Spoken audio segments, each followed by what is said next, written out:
Hola, buenos días, buenas tardes, buenas noches a todos y todas los que participen del curso. En esta oportunidad vamos a ver un riesgo básico en electricidad, es decir, riesgo eléctrico. Bueno, en un principio vamos a ver de qué se trata el riesgo eléctrico, qué es el riesgo eléctrico. El riesgo eléctrico es la posibilidad que circule corriente eléctrica por el cuerpo humano, o se produzca un cortocircuito, o arco eléctrico. Esto nos puede pasar tanto en nuestro trabajo como en nuestro hogar, es decir, que estamos constantemente expuestos al riesgo eléctrico. Por eso es tan importante que nosotros sepamos los conocimientos básicos para poder protegernos. ¿Qué necesitamos para que exista tensión y circule corriente? Se necesita un circuito cerrado y una fuente de tensión. Y vamos a ver cómo, para explicar el tema de la corriente eléctrica, lo vamos a asimilar de forma análoga como si fuera agua. Porque explicar la corriente, que es algo que no se ve, no es sencillo, es muy difícil, como todas las cosas que no se ven. De esta manera, utilizando la analogía a través del agua, va a ser mucho más fácil y más sencillo de explicar. Esto lo vamos a ver ahora unos pasos más adelante. Definimos magnitudes. Tenemos magnitudes como intensidad de corriente, que se denomina en ampere, resistencia, que se mide en ohm, y tensión o diferencia de potencial, que se denomina volt o voltaje.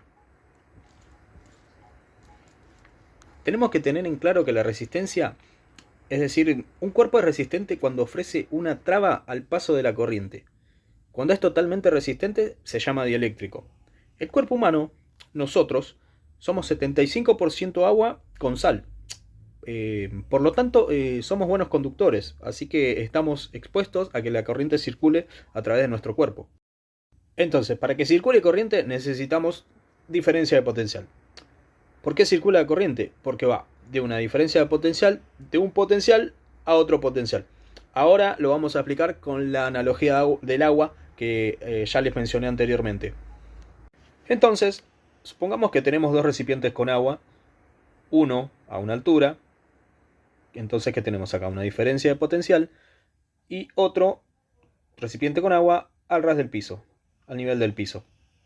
¿Sí? A estos recipientes los unimos con un tubo. ¿Y qué va a pasar? El agua que está a determinada altura va a ir hacia abajo, hacia el recipiente que está abajo.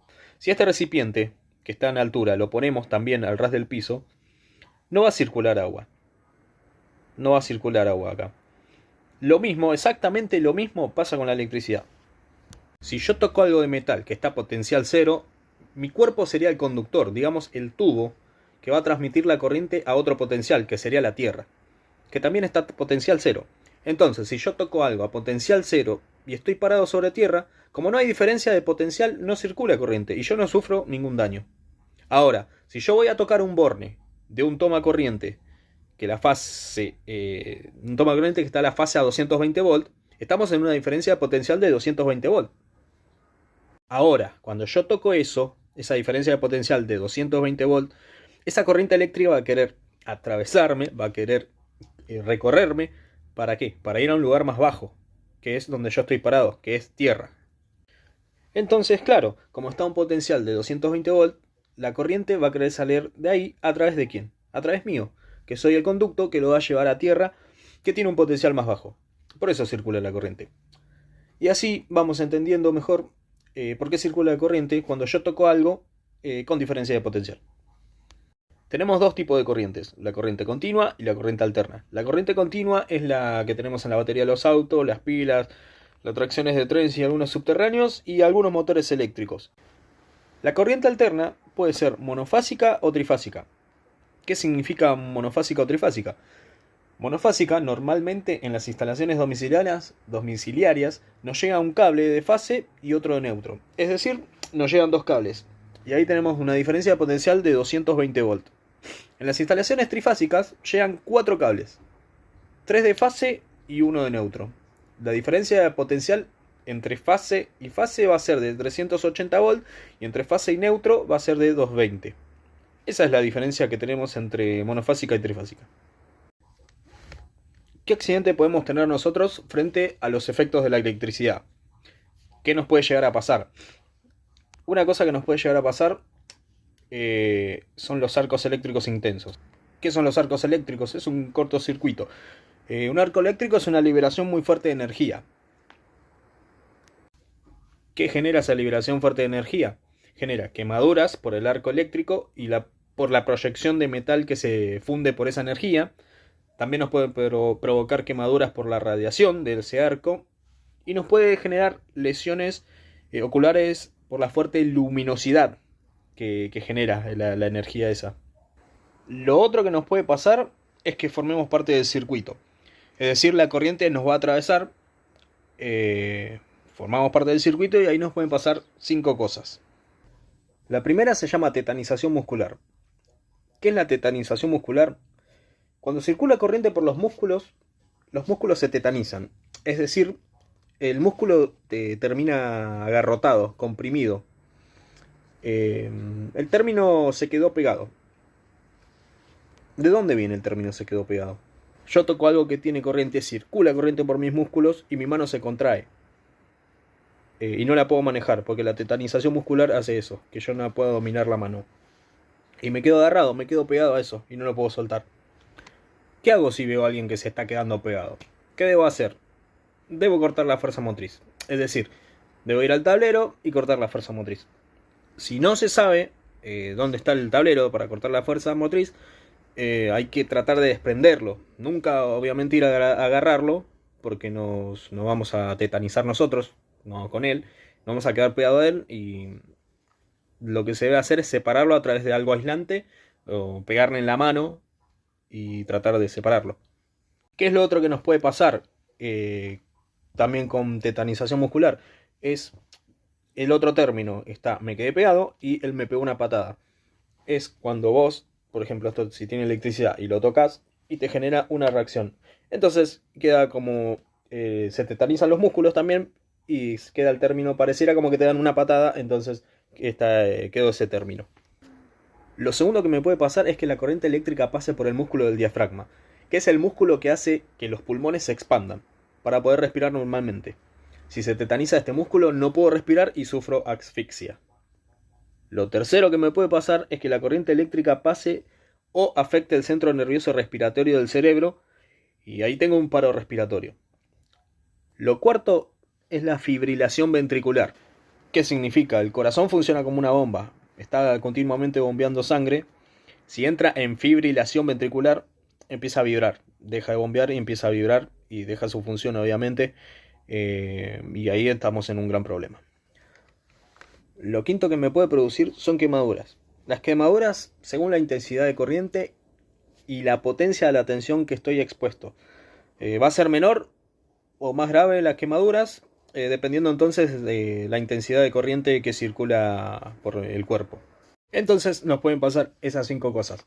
Y podemos decir cuánto tiempo o cuánta intensidad de corriente necesitamos. Así que vamos a ver este gráfico donde tenemos en el eje horizontal en miliamperes y en el eje vertical en milisegundos. Entonces tenemos 4 zonas. La primera zona, que es una zona en la que no nos vemos afectados. Una segunda zona, que es el umbral de percepción, es decir, ya empiezo a percibir algo que me está haciendo cosquillas. La tercera zona, que es el umbral de autoliberación, de tetanización muscular. Y la cuarta zona, que es la zona de fibrilación ventricular. Pongamos un ejemplo. Acá dice 2000 milisegundos, es decir, 2 segundos. A 10 miliamperes ya entramos en el umbral de la autoliberación. Ya podemos empezar a tener tetanización muscular. Y también para 2 segundos a 50 miliamperes entramos en la zona de fibrilación ventricular. Es decir, fíjense con qué poca intensidad de corriente y relativamente poco tiempo podemos tener algunos de los problemas que contamos en la filmina anterior. La normativa establece que todo personal que va a hacer trabajos en instalaciones eléctricas debe estar capacitado o instruido sobre los riesgos a los que está expuesto y que utilice maquinarias, equipos y o elementos adecuados para ese trabajo. Eso dice la normativa. Y también dice que todo lo que se refiere al cumplimiento de reglamentación de ejecución de tareas o equipos se va a respetar lo que indica la Asociación Electrotécnica Argentina. Es decir, que va a fijar algunas reglas que se tienen que respetar. La Asociación Electrotécnica Argentina. Tenemos dos posibilidades de contacto, lo que se denomina contacto directo y contacto indirecto. ¿Qué es un contacto directo? Es cuando yo toco algo que está directamente con tensión. Por ejemplo, un cable pelado. Yo toco el cable, es un contacto directo. El borne de un toma corriente, la fase del borne de un toma corriente, lo toco, un contacto directo. Desarmo un tablero eléctrico, toco algún borne, también es un contacto directo. ¿Qué protecciones existen contra el contacto directo? La normativa establece, el 351 anexo 6, figuran todas las medidas de prevención que puedo tener. En contacto directo establece una protección por alejamiento. ¿Qué significa? Alejo ese posible cable que está descubierto para que no lo puedan tocar. Y es un ejemplo del tendido aéreo de los cables. La otra, por aislamiento. Es decir, aíslo eso que tiene tensión para que no puedan tener un contacto directo. Y lo tercero, protección por medio de obstáculos. Por ejemplo, un tablero eléctrico, si lo abro, el tablero tiene una contratapa.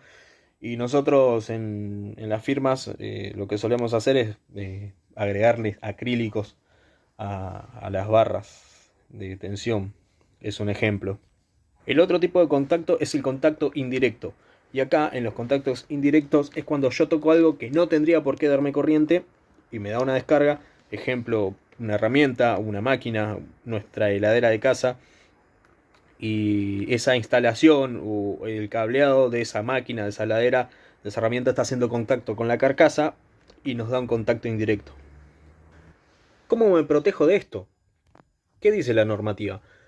La normativa establece que es obligatorio tener la puesta a tierra de las masas.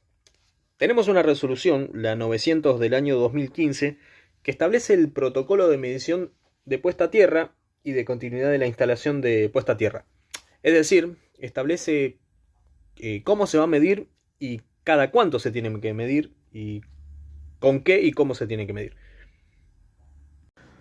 La puesta a tierra consiste en una jabalina que se introduce en la tierra y que permite una gran conductividad. La Asociación Electrotécnica Argentina establece que la resistencia no puede ser superior a 40 ohm. 40 ohm es una resistencia muy baja. ¿Eso qué genera? Genera un camino muy fácil para la corriente. Entonces, la corriente, como el agua, va a buscar siempre el camino más fácil. Si tiene un camino muy fácil, va a ir siempre por ese camino. Por eso se busca que tenga una baja resistencia, para que sea tentadora a la corriente a ir por ahí y no por otro camino. Después tenemos dispositivos de seguridad. ¿Qué dispositivos de seguridad tenemos según el 351 anexo 6? Tenemos de protección de seguridad pasiva y protección activa. Veamos los de protección pasiva. ¿Qué dice el 351? Puede ser con doble aislación. ¿Qué significa doble aislación? Es que el fabricante de esa máquina o herramienta me garantiza que no puedo tener ningún contacto directo. Y eso se identifica con el símbolo de un cuadrado adentro de otro cuadrado. Así que en algún lugar de la carcasa de esa herramienta, máquina, equipo electrodoméstico, si no tiene la patita a tierra es porque tiene el de doble aislación. Otro es tener aislación, estar aislado para no ser conductor a tierra y de esa manera no podés conducir nada a tierra y no sos parte del circuito. Otro es la tensión de seguridad. Se establece como tensión de seguridad hasta 24 volt. ¿Qué me está diciendo eso? Que hasta 24 volt puedo trabajar sin medidas de seguridad. ¿Por qué? Porque con esa diferencia de potencial o de tensión, nuestro cuerpo ejerce suficiente resistencia para que la corriente no nos atraviese. Entonces, nuestro cuerpo sirve como resistencia para 24 volt. Para que 24 volt no genere una corriente que nos pueda atravesar. Entonces estamos a salvo de la corriente. La corriente no va a circular por nuestro cuerpo. Después podemos usar separación de circuito por transformadores o conexiones equipotenciales. ¿Y qué significa esto? Es conectar todos los equipos, la maquinaria entre sí, aparte de la puerta a tierra, para que todos estén a un mismo potencial y no tengan posibilidades de tener una diferencia de potencial. De protección activa vamos a ver uno solo del 351, que es el interruptor diferencial. El interruptor diferencial residual es uno de los métodos de protección contra los contactos indirectos. Entonces, ¿qué tenemos que tener en nuestras casas? Ustedes, si van al tablero de sus casas, tendrían que tener un interruptor diferencial, también llamado disyuntor, un interruptor termomagnético, después vamos a explicar qué es cada uno. La conexión a puesta a tierra, que ya dijimos que es obligatoria, cables debidamente aislados y deben estar distribuidos en bandejas, conductos, no pueden estar sueltos o colgados, deben estar en forma contenida, digamos, para que no estén al alcance de cualquiera. Tendido de cable seguro, que es lo mismo, tableros cerrados y protegidos, señalización y capacitación. Volvamos a las tres cosas que tenemos que tener en nuestro tablero. ¿Cómo diferenciamos un interruptor diferencial residual de una termomagnética? El interruptor diferencial nos protege de que circule corriente por el cuerpo. ¿Por qué?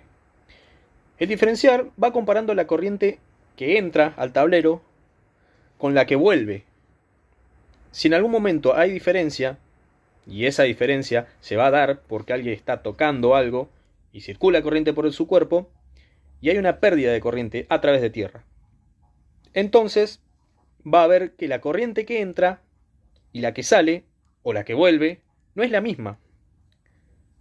Si no es la misma, va a hacer saltar el disyuntor. Entonces, protege de que circule corriente por una persona o fuga de corriente. ¿Cómo se identifica? Lo vamos a identificar fácilmente. Puede ser monofásico, como en el caso de la izquierda, o puede ser trifásico. Es fácil de identificar ya que tiene una tecla donde les marco, ahí. Bueno, tenemos diferentes modelos de disyuntores. El fabricante me indica que una vez por mes debo accionar este botón. Cuando yo aprieto este botón, el disyuntor salta y corta la luz. ¿Qué me está diciendo? Que este elemento está funcionando bien. Si yo aprieto este botón y no salta, ese disyuntor no sirve más. Hay que cambiarlo. Por eso se deben hacer pruebas periódicas de esto, para saber si funciona y así comprobarlo. Entonces, así diferenciamos un interruptor diferencial de una térmica. La térmica, vamos a ver una foto ahora, no tiene ningún botón. Vuelvo a insistir. Abrimos el tablero de casa y nos fijamos si tenemos interruptor diferencial y si tenemos termomagnéticas. Que tenemos distintas. En la foto se ve, tenemos unipolar, tetrapolar. ¿Para qué sirven las termomagnéticas? Las termomagnéticas nos protege de otra cosa. Nos protege del consumo elevado de corriente. Es decir, protege el circuito de mi casa o la instalación eléctrica y protege del cortocircuito. Eso es fundamental. Pero no me protege de que circule corriente por mi cuerpo, como el interruptor diferencial. Protege cosas separadas. Por eso debo tener los dos. No puedo tener uno sí y otro no. La norma pide tener los dos. ¿Por qué salta la termomagnética? Porque consumo mucho. Cuando yo conecto muchos aires acondicionados o muchos calentadores eléctricos, salta la térmica. ¿Por qué saltó? Porque al consumir tanta corriente, detecta que consumo mucha corriente y que puede afectar al circuito. Entonces salta. Salta antes de que se afecte el circuito, y lo mismo con un cortocircuito, que consume mucha corriente y hace que salte la termomagnética. Veamos ahora un resumen de todo esto. Y dijimos, la puesta a tierra, jabalina, normalmente es una jabalina de acero recubierta por cobre, con un cable conectado y distribuido a toda la instalación eléctrica. En la patita vertical del enchufe, ahí tiene que llegar un cable verde con línea amarilla. Si es verde con línea amarilla, es tierra. Entonces tengo la distribución de mi jabalina puesta a tierra y debo tener, dijimos, el interruptor diferencial y termomagnética. Supongamos que en casa no tenemos puesta a tierra y no tenemos interruptor diferencial. Tenemos solamente térmica. Si la heladera tiene un problema y el cable de la bocha o del motor toca la carcasa de la heladera, cuando yo voy a abrir la heladera no tengo nada que me proteja. Voy a tener una descarga eléctrica. Porque no tengo ni puesta a tierra ni tengo disyuntor diferencial. Entonces, ahí vemos que estoy totalmente descubierto. Por eso debo tener estas dos cosas. Supongamos ahora que tengo solamente disyuntor diferencial o interruptor diferencial, sin puesta a tierra. Entonces, cuando yo voy a abrir la heladera y está descompuesta, como vimos antes, cuando circula corriente por mi cuerpo, el disyuntor, interruptor diferencial, se va a dar cuenta y va a saltar. Y automáticamente me va a proteger. Pero debo saber que funciona para eso. Por eso se debe probar periódicamente. El otro caso que puede pasar es que no tengamos interruptor diferencial y tengamos puesta a tierra. Entonces, cuando yo voy a abrir la heladera, la puesta a tierra va a actuar siempre. ¿Qué va a pasar? La corriente va a encontrar un camino de muy baja resistencia para circular por la puesta a tierra. Cuando yo voy a abrir la heladera, como mi resistencia en ese momento puede estar alrededor de 1500, 1400 ohm, la corriente no va a querer circular por algo que tiene que hacer fuerza. La corriente es vaga pero dañina. Va a circular por el camino más fácil. Por eso la puesta a tierra debe ser baja y se pide que no supere los 40 ohm.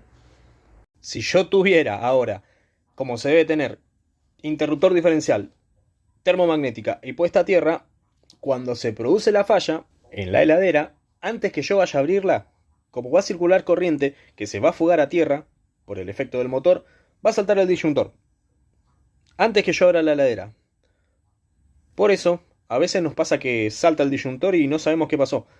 Bueno, ahí lo que podemos hacer, una forma fácil de comprobar es desenchufar todo, apagar todo, levantar el disyuntor y si no salta, empezar a conectar y aprender cosa por cosa. Donde saltó, significa que ahí está el problema. Porque eso que enchufamos está perdiendo corriente, hay una fuga de corriente por algún lado. Ok, así que esto mayormente es un resumen para que tengamos en cuenta que sí o sí debemos contar con esto. Entonces, por favor, les vuelvo a repetir, vayan a su tablero y verifiquen que tengan estas cosas. Y si no las tienen, llamen a un electricista y colóquenlo, porque es la forma que tenemos de protegernos. Bueno, para concluir, todos los que estudian electricidad saben que tienen que respetar las 5 reglas de oro. Estas 5 reglas de oro, ¿cómo son? Vamos con la primera regla de oro, es el corte efectivo de todas las fuentes de tensión. ¿Sí? Si yo tengo que hacer un trabajo eléctrico, debo respetar todas estas reglas. La primera entonces es el corte efectivo de todas las fuentes de tensión. Cortamos la fuerza motriz, ¿sí? Una vez que corté, pasamos a la segunda regla, que es el bloqueo. ¿Por qué bloqueamos? Para evitar que cualquier persona, cuando yo esté trabajando y por cualquier motivo venga y accione esa palanca o accione ese interruptor. Entonces, eso se evita bloqueando. De esa manera, la persona viene, ve que se cortó la luz y una vez que quiera encender o que quiera accionar ese interruptor, no va a poder porque va a estar bloqueado. ¿Sí? Esta regla es muy importante también. La tercera regla, ¿sí? Antes de empezar a trabajar, ¿sí? Hago corte efectivo, bloqueo y antes de empezar a trabajar debo hacer una comprobación con instrumentos adecuados para verificar que el corte fue efectivo. Es decir, que realmente donde voy a trabajar no hay tensión. Porque a veces puede pasar que el circuito está fuera de lo que se pensaba y tenga tensión. Entonces, antes de empezar a trabajar, compruebo que el corte haya sido efectivo.